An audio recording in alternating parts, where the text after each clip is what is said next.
Hi! I want to welcome everyone watching to Pride in Action Network Stories. And I'm Caitlin. I'm a member of the committee of the Pride in Action Network, and my pronouns are she, her. And my guest today is Tonié. Tonié, would you like to introduce yourself? Okay, my name is Tonié Field, and I'm a gender creative, which I'll explain later. I Okay. work in the Faculty of Fine Arts and Music. It's in the Melbourne Conservatorium of Music, and I coordinate the ensemble program there and work a lot with Brett students and do a lot of diversity and inclusion work and general advocacy for all sorts of marginalized voices. Yeah. You're doing so much different work, and there'll be members of the network that also recognize you as the person that rides the rainbow bike at Midsummer. So, you know, there's that connection as well. You've been very involved with the Pride in Action Network, which is great. First of all, before we start anything, I want to recognize the background that you've got. Yes, thank you, Caitlin. So it's Reconciliation Week here in Australia, which is basically a celebration and advocacy week for the Indigenous people of Australia. And we are on Wiradjuri land in the Eastern Kulin Nation. So I'd just Mm. like to acknowledge the land that we are on here now, living and working. And pay respect to the elders past and present and emerging, and that sovereignty is still not ceded. Yeah. Yeah. Yeah, thank So, you. I'd also uh, like to acknowledge I'm also on Wurundjeri country.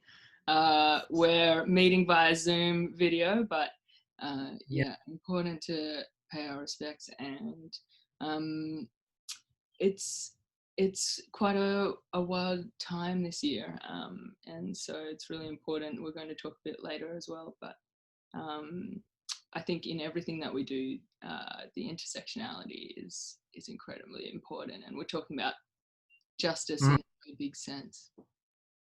absolutely. Mm. Absolutely. Um, I wanted to touch on what you said as a gender creative. I've read that in your email signature. For Yeah. people that have never heard that term before, yeah, Sure. what do you mean? Why that term? Yeah, I realize it's quite a new, well, probably many people haven't really even seen that expressed anywhere, let alone on an email signature. Uh, it's a fairly recent thing actually, but I got a bit tired of having to fit myself in some box to make sense for other people. Hmm. And we all know that labels are just there to help explain things and categorize and break down a whole raft of information that we now live with in this world. Um, and it helps people who perhaps don't know uh, who you are, or at first recognition, or feel unsure about how to interact with you.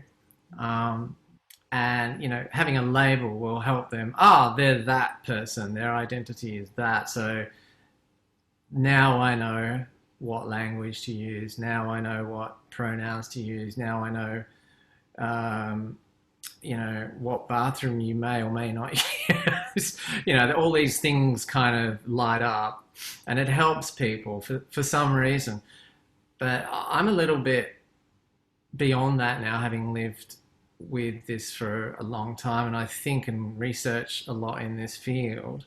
And and the reason I write the word gender, I'm a gender creative, is because I really just view gender as not a fixed, absolutist property or character of someone. I view it as a rather playful, fun uh, part of being human. and that it doesn't need to be fixed and kind of immutable. Is immutable the right word? I never know how to use that Yeah. word. Yeah. Is that right? So when you're born, it's like, oh, we're given the usual M or F, and then your life unfolds in this certain way. But, and there are certain experiences that come with different bodies, but I think gender is something separate, and it can be played with, and I think, and I just really enjoy playing with it. So for I guess if you want, you could explain me as a trans, non-binary, like femme-androgynous person, Mhm. and that fits into the T in in the LGBTIQ acronym. Mhm. But for me, trans doesn't sum up my view really on how I look at my own uh, gender and Yeah, creativeness. it's still like you say, it still fixes you down somewhere, and maybe that somewhere has to be the same day to day as well. Exactly, it assumes that you settle on an identity and don't change it. So, for example, if you're trans, it usually means you're like trans masculine or trans feminine. Usually, a lot of the time, but not always. Mm. These days, it's probably a much wider and more fluid term, but it Yeah, assumes that, but I think there's definitely like a reaching for new language, right? As we're yeah, trying to allow for some of that space. yeah, exactly, and like gender creative just sums that up nicely for me. It's like I heard another term instead of disabled.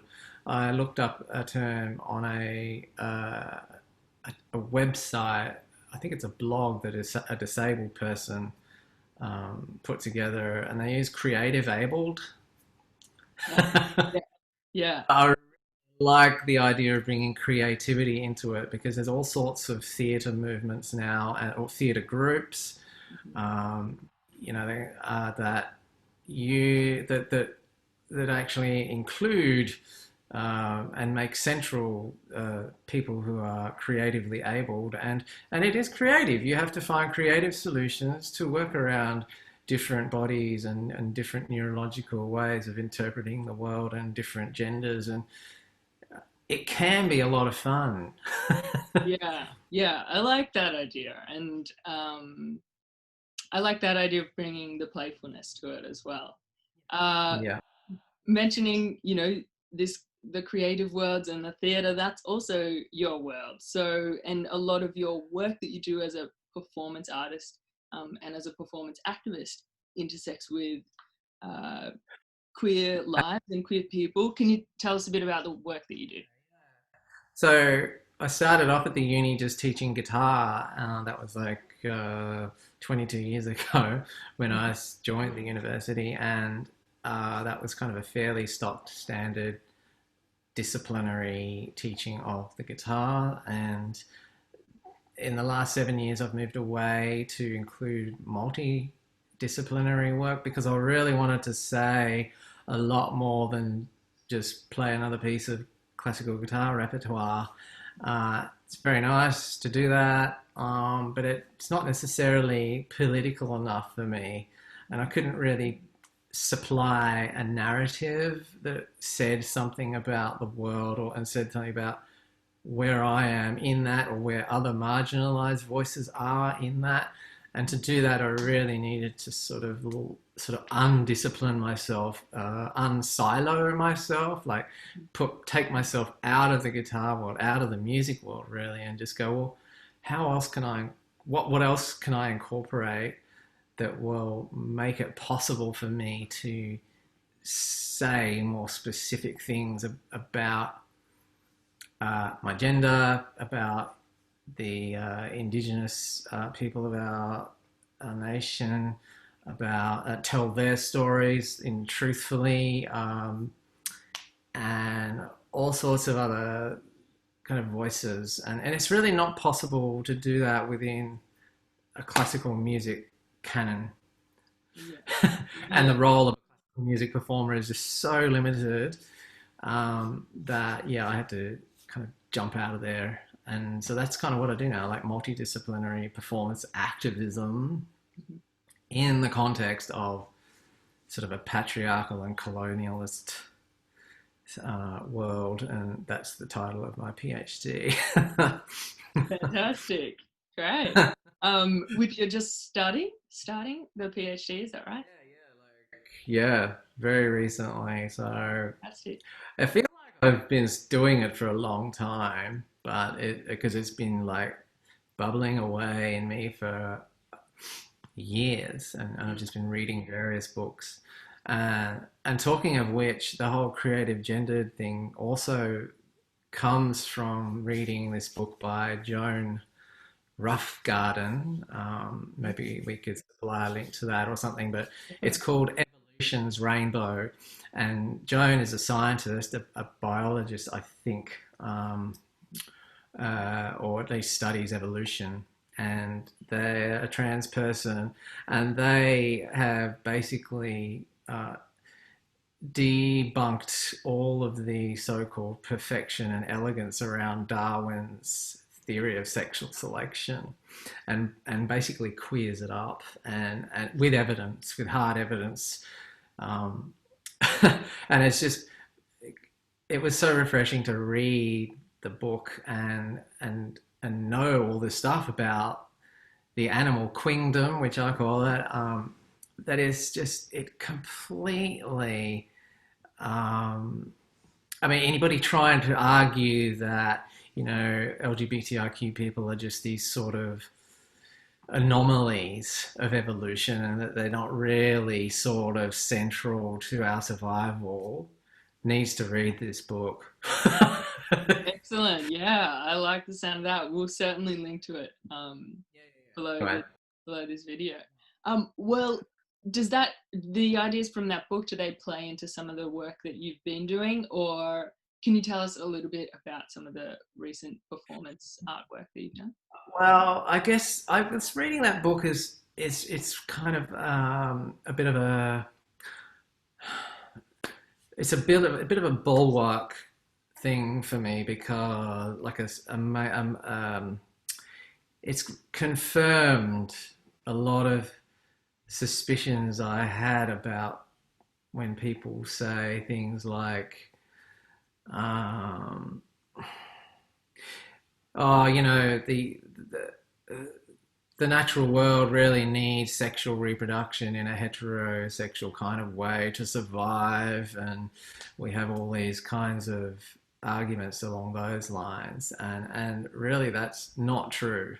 Mm, Um, we need all of the diversity of different ways of being alive and experiencing the world mm, to ensure our survival. And that's evident in the book. And so for me, that's added this like massive layer of foundation bedrock to the work, the activist work that I do now. It's like I can say that now and say, well, you know, just go and read this book, go and do the research. I mean, not just that one book. I'm sure there are mhm, others, but it's just like it gives there's people that sort of almost want a kind of like, well, they want to discover the gene for it, or they want to have a specific reason. I mean, it might help some people in that way. Um, um, Not that you really need it. I don't need it. I don't care. It just adds that. It just adds another little. Um, um, Well, it's helpful when that's such an overarching story, I think, for a yeah. lot of science and the world, and the stories we tell about the world now, right? Evolution gets really kind Right. of, it's Yeah. everywhere. Yeah. Yeah. Yeah. It's hard to say exactly what I'm feeling about it, but yeah, it's added a lot.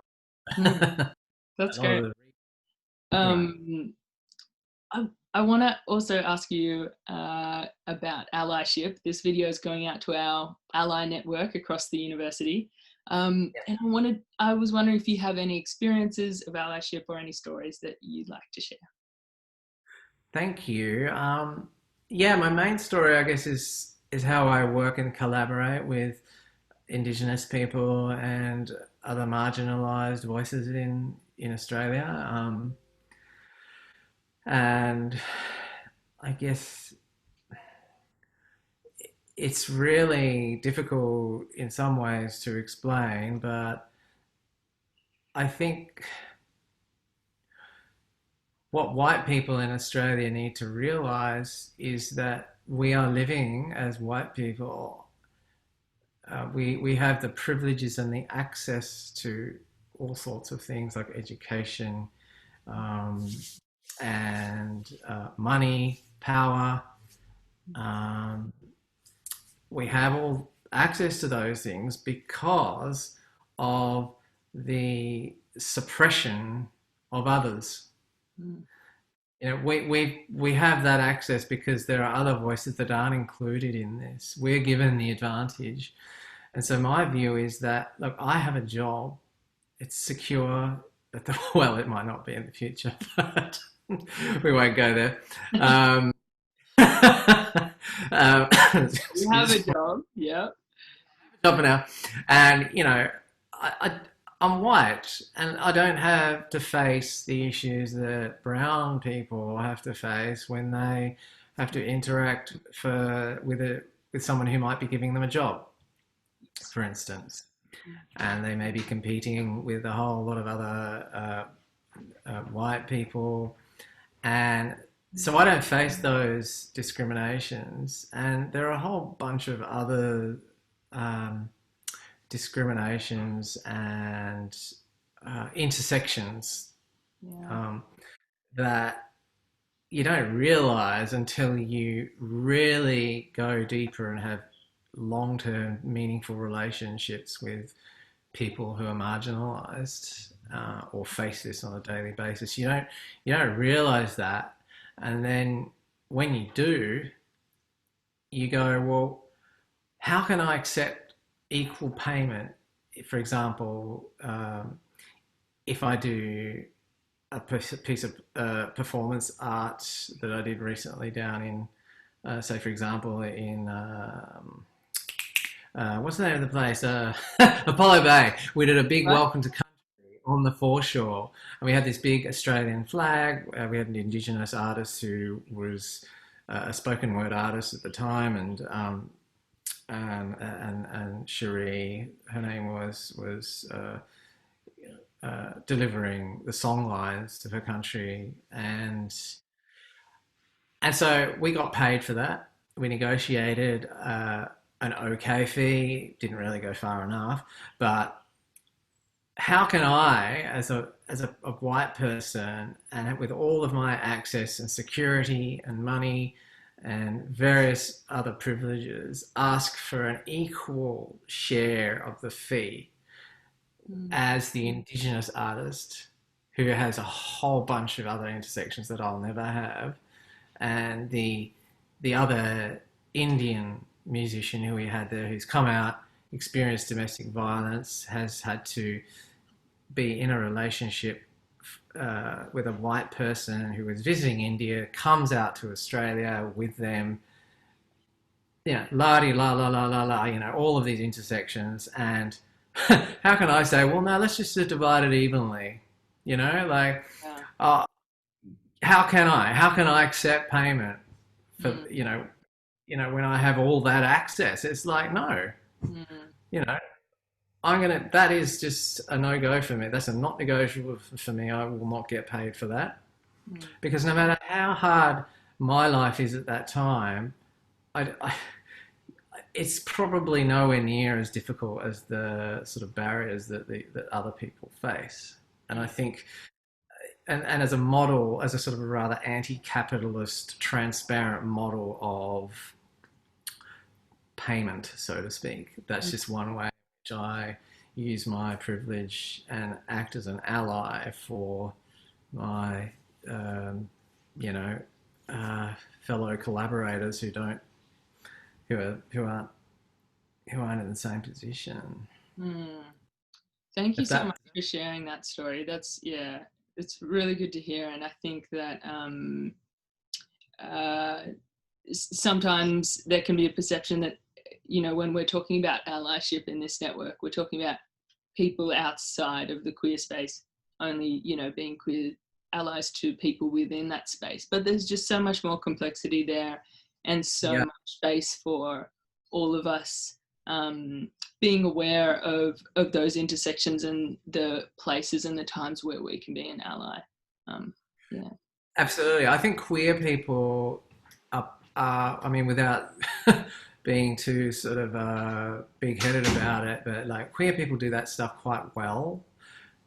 They're sort of a pretty woke community. Not all, but um, but queerness, so to speak, is just one of those intersections that people face. And when you are faced with quite like real intersections across the world, like I mean, you know, you can be killed for Yeah. being you or me in Mm. another part of the country, in like roughly Mm. not half the world, but pretty large sections of it. Yeah. That's Yeah. a pretty big intersection. Um, you know, I think you have to look, you're forced to look around the world differently and go, well, hang on, that you know what it's like. Mm. So, of course, you're going to be able to, um, you know, engage in those sorts of ways of thinking with a lot more perspective than, Mm. you know, um, a cis het white straight guy, for instance. You know what I mean? Yeah. There Definitely. are some Yeah. really woke cis white het straight guys around, but there's always a limit. You know, there's always a. It's not the same. Mm. I mean, if they want to like walk down the street, put a skirt on and some lipstick and you know and whatever, then we'll see what you think after that about how Mm. what you think it feels like. Mm. Yeah. No, it's fair. Um, Thank you so much, Tonié, for sharing with us about your work and what you do and who you are. It's really, yeah, really wonderful to hear from you. And we'll have links for people if they want to find out more about the work that you're doing. Oh, thank you, Caitlin. It's been great talking to you. Thanks. Bye.